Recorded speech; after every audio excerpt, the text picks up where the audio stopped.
بڑی کمزور ہے۔ تو مولا نے فرمایا اچھا میرے محبوب اعتکاف تو 10 راتیں رہے گا، 10 دن رہے گا، مگر جاگنے کے لیے 5 راتیں کر دیتا ہوں، 5 تاک راتوں میں جاگیں اور تلاش کر لیں۔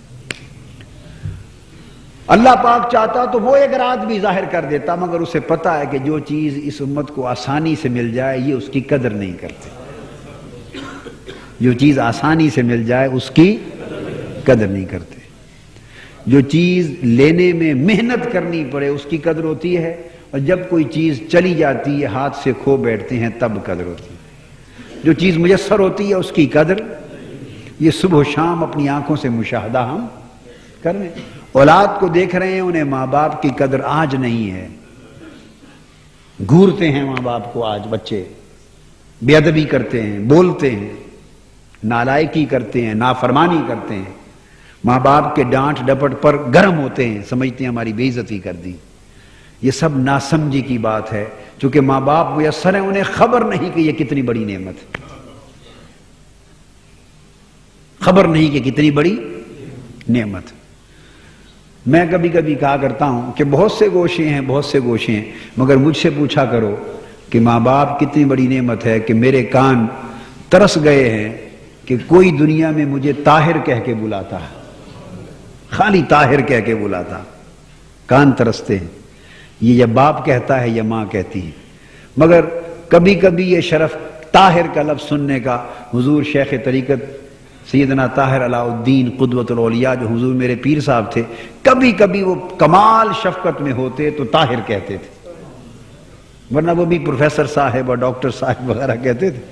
کبھی تنہائی میں بیٹھتے اور وہ کمال شفقت پدری کے رنگ میں ہوتے نا، باپ بن کے کبھی بات کرتے تو طاہر کہتے، تو میری اس آرزو کی تکمیل ہوتی۔ مگر ماں باپ تو ہر وقت صبح و شام کہتے، ان کے لیے تو بیٹا جتنا بڑا ہو جائے وہ بیٹا ہے۔ اولاد کو یہ قدر نہیں۔ میں جوان بچوں کو کہہ رہا ہوں اور نوجوانوں کو کہ ماں باپ کی قدر کیا کرو۔ جب یہ نعمت اٹھ جائے گی تمہیں اندازہ ہوگا، کیونکہ یہ اتنی بڑی نعمت ہے گھر میں بیٹھے بیٹھے کہ ان کے چہروں کو محبت اور ادب سے دیکھنے سے بھی جنت مل جاتی ہے۔ اور ماں باپ کے قدم جنت کی چوکھٹ ہیں اولاد کے لیے، جنت کی چوکھٹ تو مل جاتی ہے جو چیز۔ اسی طرح بہت سی چیزیں ہیں، میں ذکر نہیں کرتا، آپ سمجھدار لوگ ہیں، آپ کو سمجھ لینا چاہیے کہ اللہ کی جو نعمت آسانی سے مل گئی بغیر محنت کے اس کی قدر نہیں۔ اللہ رب العزت نے فرمایا کہ چلو ایک ان کو رات دے دیتے ہیں، بتا دیتے ہیں 15 شعبان کی، اس کو چھپاتے نہیں ہیں، ایک 5 راتوں میں چھپا دیتے ہیں۔ اب ایک جس کو چھپائے بغیر بتا دیا اس کی قدر بھی دیکھ لو۔ 15 شعبان میں لوگوں کا کتنا ذوق رہ گیا ہے، اور لیلۃ القدر کی تلاش میں کتنا ذوق رہ گیا ہے، زمین آسمان کا فرق ہے۔ اور وجہ اس کی یہ ہے کہ وہ بتائی نہیں، یہ بتا دی، یہ آسانی سے دے دی ہے کہ 15 شعبان کی رات ہے، میں فیصلے کرتا ہوں سال بھر کے لیے مانگ لو۔ اس کو چھپا دیا، اس پر محنت کرنی پڑتی ہے، اس کی قدر چلی آ رہی ہے۔ اگر میں سمجھتا ہوں اگر وہ رات بھی اسی طرح بتا دی جاتی تو شاید اس میں بھی ہم آرام سے گرس ہو جائیں، قدر کھو دیتے۔ تو یہ رات اللہ رب العزت نے فرمایا اس لیے بتا دی تاکہ تم اس رات رو دھو لو، محنت کر لو، عبادت کر لو، تسبیح استغفار کر لو، اور اللہ سے رزق بڑھانے کی دعائیں مانگ لو، عمر بڑھانے کی دعائیں مانگ لو، بلاؤں اور آفتوں کے ٹلنے کی دعائیں مانگ لو، اور دنیا اور آخرت میں بخشش و مغفرت کی دعائیں مانگ لو، اور اپنی بدبختی اور شقاوت کو نیک بختی اور سعادت سے بدلے جانے کی دعائیں مانگ لو۔ یہ دعائیں جو اس رات مانگی جانی چاہیے۔ حضور صلی اللہ علیہ وسلم نے فرمایا، حضرت معاذ بن جبل رضی اللہ تعالیٰ عنہ کی روایت سے، کہ 5 راتیں ایسی ہیں جس نے وہ 5 راتیں جاگ کر محنت کر لی، اس نے جنت کے لیے اپنا راستہ صاف کر لیا۔ ان میں سے ایک رات لیلۃ النصف من شعبان، ایک رات شعبان کی 15ویں رات، ایک شعبان کی 15ویں رات۔ حدیث پاک میرے سامنے ہے، 5 راتیں معلوم ہے مگر اس وقت ایک ہی بتاتا ہوں۔ اس لیے کہ پھر آپ کہیں گے چلو ایک اور بھی ہے اس میں جاگ لیں گے، اس کے بعد 5 ہیں چلو آخری میں جاگ لیں گے، اور معلوم نہیں کہ آخری کی مہلت بھی نصیب ہوگی، یہ نہیں، وہ بتا رہا ہوں جو آ گئی ہے۔ یہ 15 شعبان کی رات، فرمایا جس نے اس رات کو زندہ کر لیا، جاگ کر گزار لیا، عبادت اور محنت سے گزار لیا، اس نے جنت کے لیے اپنا راستہ سیدھا کر لی، بلکہ آقا علیہ السلام نے فرمایا واجبت لہ الجنہ، اس کے لیے جنت واجب ہو گئی۔ 15 شعبان کی رات اور دیگر 4 راتیں جس نے زندہ کر لی اس کے لیے جنت واجب ہو گئی۔ مطلب اس کا یہ ہے جنت واجب ہونے کا کہ اس رات توبہ اور مغفرت کی قبولیت اتنی زیادہ ہے کہ اگر ان راتوں میں جاگ کر کوئی شخص کثرت کے ساتھ گریا کر کے صدق اور اخلاص نیت کے ساتھ اللہ کے حضور اپنے سارے گناہوں کی توبہ کر لے اور طلب مغفرت کر لے اور آئندہ اصلاح کر لے، پچھلے گناہ اس کے سمندروں کی جاگ کی مانندی کیوں نہ تھے مٹا دیے جائیں گے اور جنت کا مستحق بنا دیا جائے گا۔ اگلا حساب پھر نیا کھل جائے گا۔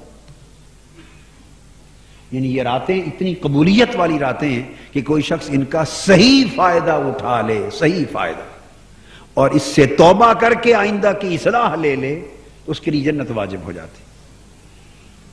حضور صلی اللہ علیہ وآلہ وسلم نے فرمایا، اور یہ حضرت عبداللہ بن عمر رضی اللہ تعالیٰ عنہ سے دوسری روایت ہے، حضرت عبداللہ بن عمر رضی اللہ تعالیٰ عنہ سے مروی، آپ نے فرمایا کہ پھر فرمایا 5 راتیں ایسی ہیں، یہ عبداللہ بن عمر سے مروی، پہلی روایت حضرت معاذ بن جبل سے رضی اللہ تعالیٰ عنہ سے، ابن عمر رضی اللہ تعالیٰ عنہ سے روایت فرمایا 5 راتیں ایسی ہیں، 5 لیال لا يرد فیہن الدعاء، 5 راتیں ایسی ہیں ان میں دعا رد نہیں ہوتی، ان میں دعا رد نہیں ہوتی۔ ان 5 راتوں میں سے 2 راتیں بتا دیتا ہوں، 3 موقع پر عرض کروں گا۔ ایک جمعہ کی رات ہے، ہم نے اس کو کتنا آسان بنا دیا ہے، اللہ پاک نے ہر ہفتے بھی ایک رات دی ہے۔ یہ جمعرات کی شب بیداریاں، جمعرات کے اجتماع اولیاء کرام کے وقت سے، بلکہ خود حضور صلی اللہ علیہ وسلم کے زمانے سے چلے آ رہے ہیں۔